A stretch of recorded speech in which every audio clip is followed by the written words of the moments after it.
Welcome to the forgotten Sondaise. It's a land that lives in the quiet spaces of the world, a place of misty ruins and a gentle, unshakable optimism. It's a world that I've been dreaming up, and today I want to build it with you. Hello adventurers, and welcome back to the Red Quills. Today we're continuing in our series of creating maps of various genres of campaigns in your TTRPGs, and today we're going to be doing cozy fantasy. I'm very excited to be looking at this map of the Forgotten Sondaise. I've actually mapped Sondaise in the past in my normal fantasy style. It's actually available for download on the Patreon if you go back. But today, because I'm exploring different genres and I really wanted to try something that was softer than the average map that I do, I thought that this would be a great medium to do it. Now, last week when we did our genre maps, I explored how to create a map that felt like it was straight out of a horror campaign. And because that's a very popular style and genre of map to do. But because we went so far in one direction, I thought that this week we could go far in the opposite direction. And to do that, I've not only given myself a challenge of style, but I've also given myself a challenge of medium. Today I'm going to be using a particular process and a particular set of tools that I'm not really very familiar with in order to see how well I can go at creating a world that feels very comfortable and exciting and explorable. So for those of us who enjoy a world that is not filled with terrors and nightmares, who want to just explore a world like that of the Shire in The Lord of the Rings, or who want to just wander around like they do in Stardew Valley, I would recommend checking this style of map out and exploring a world that feels fun and sunny and adventurous. Now, this isn't going to be about making a perfectly scaled, geographically accurate chart. I've done that in enough videos so far. It's about creating a feeling. It's about making a piece of art that invites you in, that makes you want to wander its winding paths and rest in its sun-dappled glades. So find a comfortable spot, maybe grab a cup of tea, and let's start our journey into the heart of Sondaise. Before we can set foot in Sondaise, we need to gather our supplies, but don't worry, you don't need a ton of fantasy artist materials. The beauty of this style is its simplicity. I've got a nice, thick piece of paper, something that can handle a bit of ink and marker without complaining. I have a simple pencil for our first sketches and a trusty eraser because our journey is all about exploring, and exploring often means changing our minds. And then the stars of our show today, these wonderful acrylic paint markers. And I just loved these because they laid down such a smooth and vibrant solid layer of color. They're what's going to give our map a bright, cheerful personality. And finally, for our details, a couple of fine liner pens for crisp final lines, possibly that we'll use towards the end. That'll really make the map sing. Now, I've used acrylic markers for maps in the past. Those who've seen my series of making maps for adventures at the start of the year will know that. But the reason that I decided on this style was because I saw a few thinner tipped acrylic pens and I had a bit of inspiration. Now, they're cheap to get your hands on. I actually got these from my local Kmart down here in Australia. They're quite accessible, they're quite easy to use, and they have the bright colors that we really wanted. And, traditionally they are sold as, a kid's tool for drawing. And that's absolutely what we want to be using today, because if kids can use them, then so can we if we have zero experience with them. All we've got to do is apply a bit of forethought to them and knowledge of the material that we're using them with. In this case, the paper as well. Now, I wanted to talk about something that I know holds a lot of people back. It's that little voice in your head that might be saying, but I can't draw. Well, I want you to gently ask that voice to just be a little quiet for today, because today we're not worried about being perfect artists. We're focused on being patient storytellers, and we're going to build our entire world from simple shapes that you can think of, like circles and triangles and gentle flowing lines. Forget realism. We're embracing a warm, illustrative style that feels handmade and full of heart. And the goal isn't to make some flawless masterpiece, it's to enjoy the quiet, meditative process of creating a world, one line at a time. Every world begins with a shape, and I have a shape in mind for this particular map because I've already made this map in the past. It's a long, flowing coastline. With our pencil, we're going to be sketching out the main landmass of Sondaise. And as we do, I want you to think about soft and gentle. We'll be using soft, rounded shapes for all of our landforms. There are no sharp, aggressive angles here. The coastlines are worn smooth by a calm sea. The bays are like gentle, open arms, inviting you in. So let's just start in the corner and let the pencil wander. Let it curve and sway. Don't press too hard. This is just a guide for now. Let's create a little inlets, maybe a peninsula that reaches out like a curious finger, And you can see how it flows when I create the islands and the rivers. There's a real rhythm to it. And as we draw, let's talk about the name, the Forgotten Sondaise. When I hear forgotten, I don't think of something lost to tragedy. I imagine something that's simply drifted away from the noise of the world. It's forgotten like a quiet side street is forgotten by the roaring traffic on the main road. It's a place that has chosen peace over prominence. The people here don't mind being forgotten. They actually like it. It's what keeps their home so peaceful. So as you shape your own land, think about the story. Why is it shaped like that? Is it a single island or a whole cluster of them? And as I went through and I made this land, I asked myself more about the history of it. How do you create a world that is peaceful and comfortable, but still interesting to explore? And the answer, of course, is you have something that was once here that you can find the clues about. You can dig them up over time and learn more about that story. And the conflict there is the conflict that drives your story, rather than the conflict currently in the world. And for that, I have, the castles of the ancient empire, the broken city, the towers of the king, all of these relics of what once was and isn't anymore, alongside, the kindly Heart Inn and the Inn at the Stone and the Midnight Circle, all of which are the parts of the world that are peaceful and calm and still being used. Now, our world is beautiful, but it needs people. It needs a place to call home. So let's add a settlement. And we're not going to build grand fortified cities here. The people of Sondaise don't need high walls, except in the castles of the Old Kingdom. We're going to be creating cozy, welcoming villages, mainly. I'm going to place a few villages around, some castles and towns, an inn or two, but we'll look at the general style. Let's look at New Galdis, right? It feels like a natural place for people to settle and to draw it. I'm going to use simple shapes. Just a few tiny squares and rectangles, little triangles on top for roofs. And maybe one or two of them can have a tiny wisp of smoke curling from a chimney. And I'll cluster them together, but not in a stiff grid. Let them feel organic, like they grew over time. And remember, the point of icons is that they're not directly representative of reality. They are broadly a metaphorical analogy for what is there. We can use the idea that they represent rather than the reality of what is on the ground. And for that purpose, we only need 2 or 3 or maybe even 4 separate buildings in each of the towns to give the idea of what is actually there. And for the ones that have a specific recognizable landmark, we can just paint that, like the lighthouse in Queenscliff or the town hall at Fairplay. Now that we have our general shape, we're going to give our world some dimension by adding some mountains and hills. And in a lot of fantasy maps, these mountains are jagged, foreboding things. But in our cozy world, the mountains are old and kind. They've been worn down by wind and time into gentle, sleeping giants.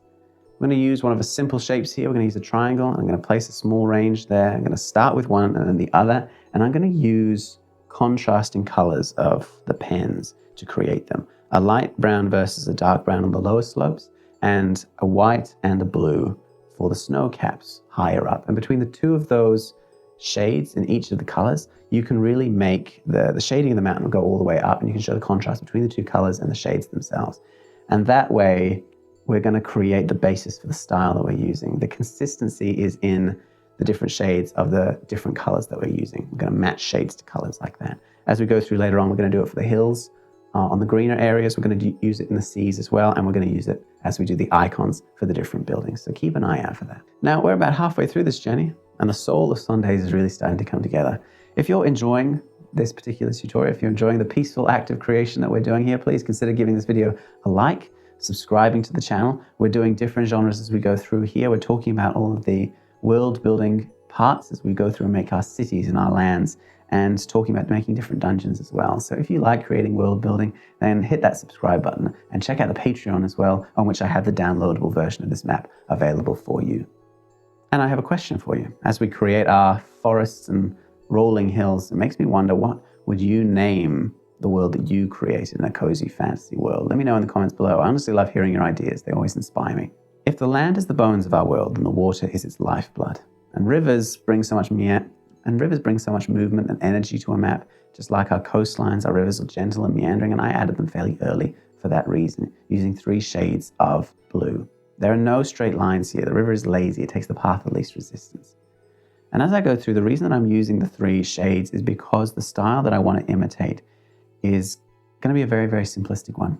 The way that I am showing detail on the map is not by having complex shapes or a lot of interior details. The pens don't do that. They do color. So we're going to use color as a stand-in for detail. In this particular case, it means that if something has a lot more detail to it, if it's a lot more of a complex concept, we're going to use more colors for it. Simple concepts use simple colors. Complex concepts use a lot of colors. So we've got 3 shades of water because it's complicated to look at. You've got a lot of different waves. It has reflections. It has a translucence to it. But something that's a lot simpler, like the mountains, we only really need 2 shades of each color. After we've done the water, what we're going to go through and do is we're just going to color the broad strokes of the land itself. And for that, we're going to use a green. And you'll notice as I've gone through and made this world, starting with the mountains and then moving on to the water and then the land, I've laid a base color down and then I've added the shading on top of that. And the reason for that is really just because with paints like this, especially if you do get them cheaply, and that's great if you do, but the cheaper ones mean that they don't always have a lot of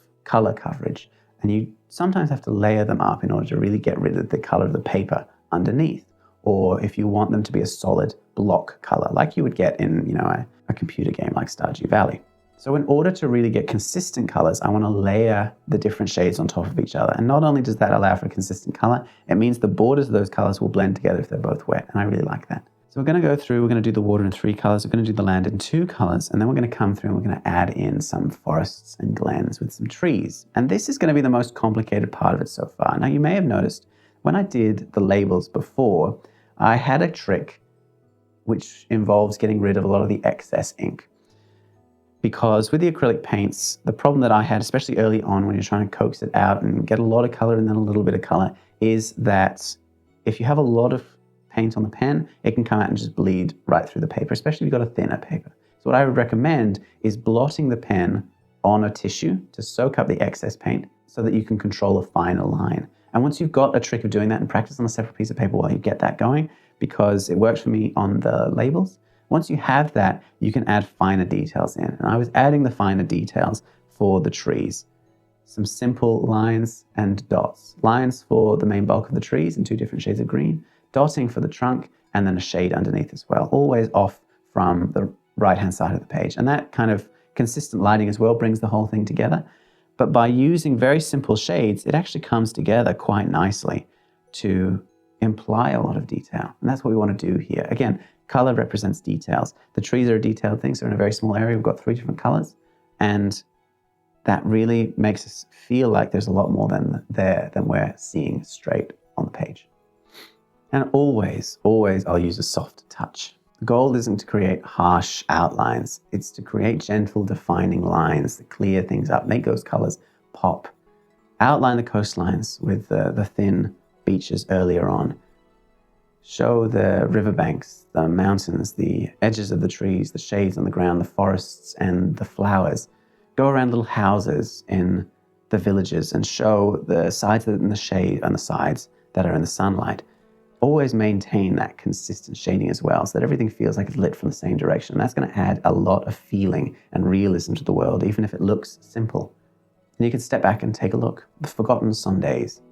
It's more than just lines and colors on paper now, isn't it? It's a place. It's a place with story and feeling and a soul. A world born from simple shapes and gentle storytelling and a palette of bright, hopeful colors. We started with a blank page and a quiet idea, and we shaped the land with soft lines and raised gentle mountains and carved a meandering river, grew a welcoming forest and built a nice home inside it. You don't need to be a master artist or a seasoned cartographer to build a world. All it takes is a bit of patience and the desire to create a place that feels like home. The process itself is the real destination. So, thank you so much for joining me on the journey today. This is the final product that we have, the map of Forgotten Sondaise. And I'm quite a fan of how it turned out, honestly. I really quite like it. It's quite simple, and I learned a bit about using the acrylic paints myself as I did this through.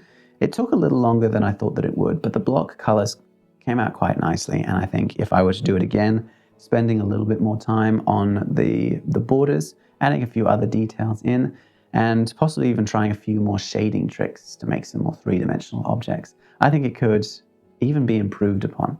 So I would love to see if you attempt this in your own worlds, if you really love the style, creating it for your own fantasy campaigns. If you do run a cozy fantasy campaign, or if you're writing a book or doing a game, I would love to hear about it. Share it in the comments below, or join the Red Quills Discord.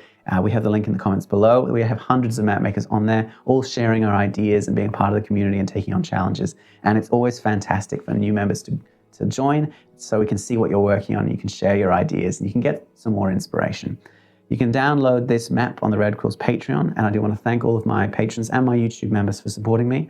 I'm really grateful for all of you guys, and your support allows me to do this and maintain this channel, and I absolutely love doing this, so thank you again. If you want to support me, you can join the Patreon and get access to specific posts, or you can become a YouTube member and get access to the videos a week early. Either way, I try to give as much value to you as I can while still making the bulk of what I create available to the public, because I know that not everyone has the budget for that. So let me know what you think in the comments below. If you have a genre that you want me to do in future, let me know what it is. I'm always keen to get some inspiration and some ideas. So share your thoughts and ideas, and I will get back to you down there in the comments. I read every single one, and I try to reply to all of them. So I will see you next week for our next installment in this fantasy map series. I'm going to be making a pirate map.